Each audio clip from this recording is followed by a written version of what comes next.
I'm Tom Perry with CBC Radio. I would just like to ask you, how is it the federal government failed the Métis people? Well, they undertook in the Manitoba Act to look after the interests of 7,000 Métis children who were to receive land so they could become settlers. Well, they, as you heard this morning in court, the argument of the Métis is that they established a lottery which had the effect of ensuring that the land in each family for each child would be far apart. That made it difficult to settle on the land, but more important in a way, they took 15 years before they actually finished distributing the land. In the meantime, the province had been filled up. There was as we pointed out to the court this morning, there was a reign of terror against the Métis. In 1871 and 1872, there was the Lieutenant Governor complained of the bigotry of the new settlers from Ontario. We know that there was a Métis exodus because they weren't getting their land. They weren't regarded as full citizens of Manitoba. So many of them left.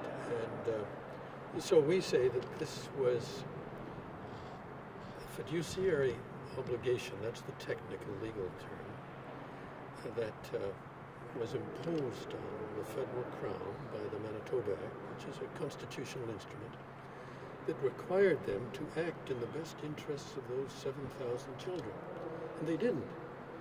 They made mistakes, they were guilty of delay after delay, and we say that constituted a breach of fiduciary obligation. Now it's for the court to decide.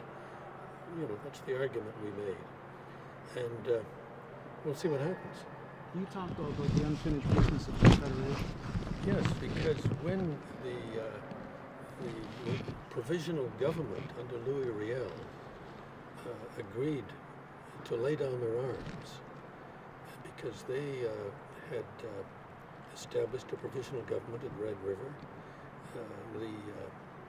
Canada couldn't proceed west without making peace with the provisional government. They negotiated, they made a deal. The Métis laid down their arms, and Canada said in the Manitoba Act, we'll make sure that you and your children are secure in the land. We say the whole object was to ensure that the Métis would be, the Métis families would be land-owning people, well placed to thrive in the new province. But instead, they didn't get their land. Everybody else moved in.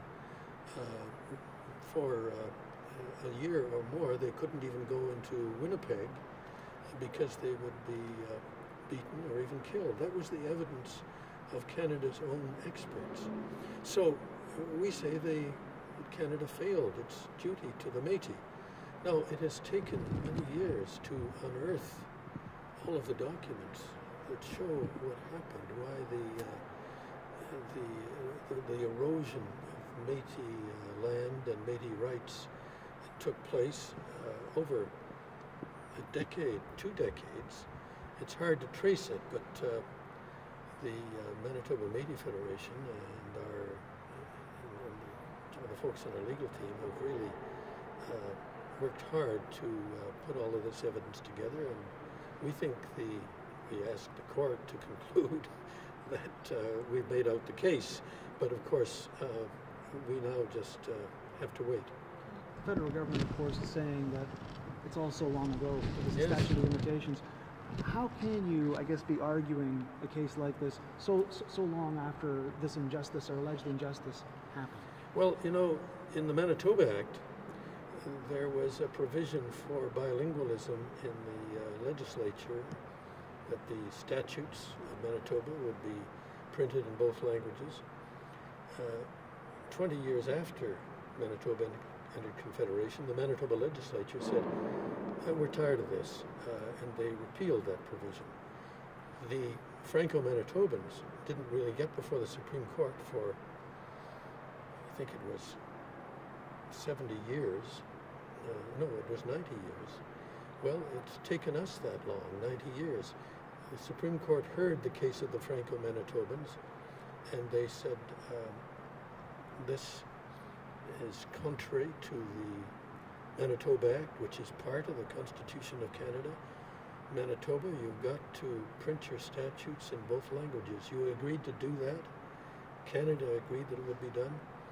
And we're in the same position. We say it was provided in the Manitoba Act that Canada would deal fairly and loyally with these 7,000 children. They were children. They had to look to the federal government to protect their interest in the land because Johnny MacDonald and George Etienne Cartier told the House, we are going to make sure these children have a chance to become settlers, going to hold the land for them until they're 21. When they're 21, they can buy, sell, whatever. That was, and think what Canada got out of this. We became the masters of half a continent when Riel and the provisional government at Red River agreed to lay down their arms and enter Canada. We got all of that. We are obliged, this is, of course, what we're trying to persuade the court of, we are obliged to live up to the promises we made to them. And it's never too late. You know, the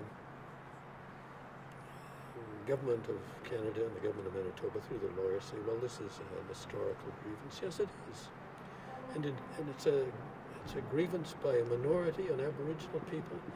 And in Canada, we make sure, this is part of our tradition, that we protect minorities. The Supreme Court said 12 years ago that protection of minorities and the rights of Aboriginal people is one of the foundation stones of our Constitution. And we said to the Supreme Court today, well, we would like you to, we ask you respectfully to take that into account and to take into account as well the 15-year delay that occurred before the Métis got their land. Of course, in the meantime, they didn't have any land. Many of them left the province. This is what a country that believes in the traditions it espouses, this is what a country does when it sees an injustice that can be corrected through legal means. And those are the means we're pursuing here. I don't want to cover for any other. Just one last thing. You've heard and you've fought some very big cases. How big is this? Well, this is as important as any case I've ever written, and it's been very worthwhile. I think we will just wait now and see what the Supreme Court does. Thanks very much. Okay. I appreciate you talking to us. Take care.